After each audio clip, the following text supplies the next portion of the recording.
Welcome to another explainer. We've got something truly fascinating today. When we pour a glass of wine, it's so easy to just think of it as crushed grapes magically turning into alcohol. But the reality? It's far more complex and honestly, far more artistic. Today, we're framing the winemaker not just as a farmer, but as a master craftsman making a series of invisible choices in the cellar.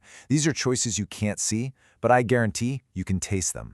So, have you ever actually stopped and wondered why some red wines are intensely fruity and dangerously light, while others are earthy, heavy, and bold?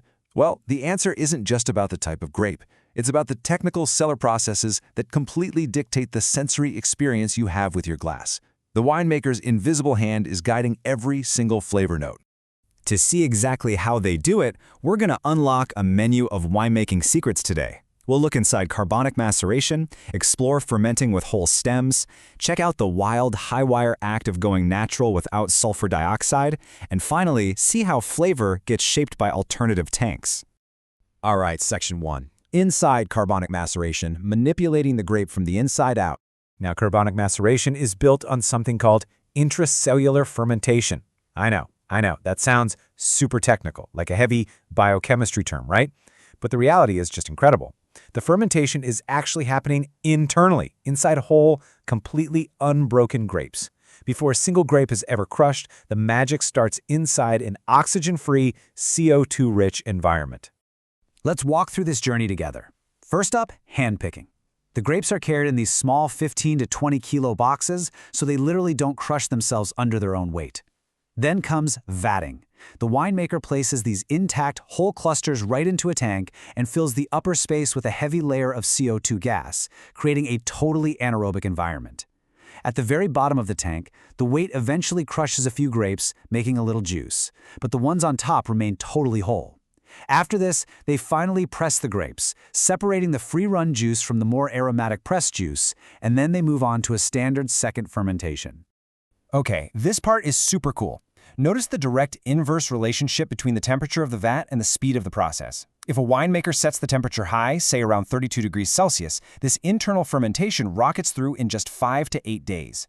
But if they drop it down to 15 degrees, the process stretches out to nearly 3 weeks. It's like the winemaker's riding the brakes and the accelerator entirely with temperature control. And while those grapes are just chilling in that tank, something absolutely wild happens. 1 to 2%.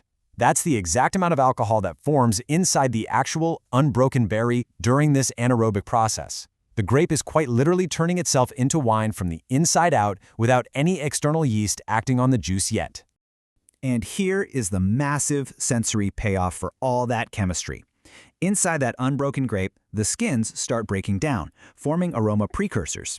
Specifically, the breakdown of pectin produces about 30 to 80 milligrams per liter of methanol. To translate that from textbook chemistry to your glass, this precise chemical reaction unlocks intensely fruity aromas.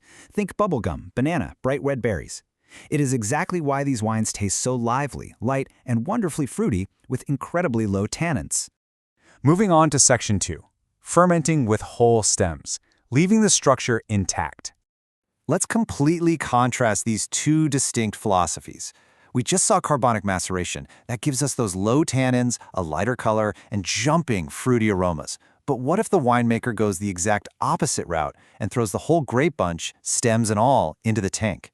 Well, fermenting with stems results in significantly higher tannins. It creates this bold, highly structured profile, loaded with herbaceous and deeply earthy flavors.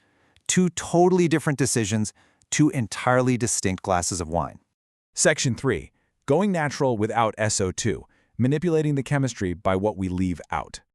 So, sulfur dioxide, or SO2, usually acts as a wine's ultimate antimicrobial and antioxidant shield. Taking it out to make a natural wine is honestly like performing a trapeze act without a net. To survive, winemakers deploy this fascinating arsenal of natural alternatives. They select only perfectly healthy fruit and manually harvest it to avoid any damage. They'll use natural antioxidants like ascorbic acid, which is really just vitamin C, or tartaric acid. They'll blanket the wine in an inert CO2 or nitrogen atmosphere and strictly control low temperatures. It is an intense, high-stakes game of protection.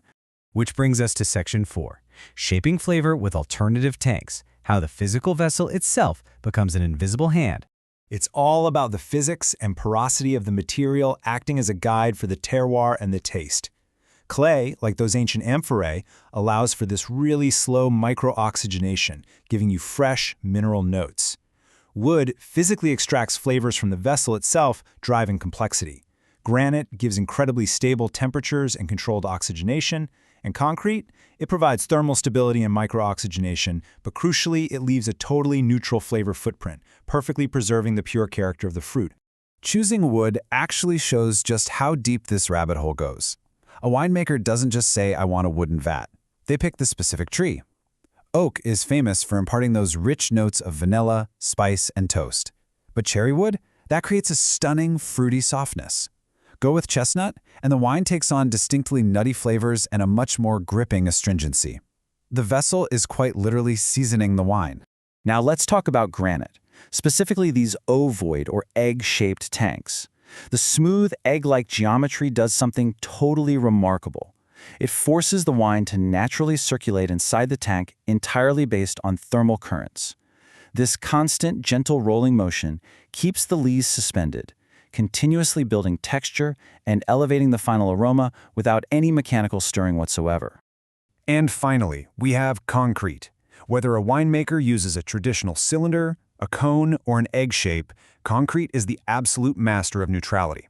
It breathes just enough to let the wine mature smoothly through micro-oxygenation, but unlike wood, it won't impart a single flavor of its own. It offers incredible thermal stability while letting the grape's pure natural essence speak entirely for itself. Bringing us to the winemaker's final canvas, from the technical cellar right to your sensory glass. We've seen how carbonic maceration, using stems, natural preservation, and the specific tank material all act as final brushstrokes. So, I'm going to leave you with this thought. The very next time you pop the cork on a new bottle of red, take a moment to look at the color, take a really deep breath of the aroma, and taste that first sip. Which of these invisible choices are you tasting? Are you drinking the result of an unbroken grape, the spice of an oak barrel, or the earthy grip of a grape stem? Thank you so much for joining me on this explainer. Until next time, stay curious and keep exploring what's really in your glass.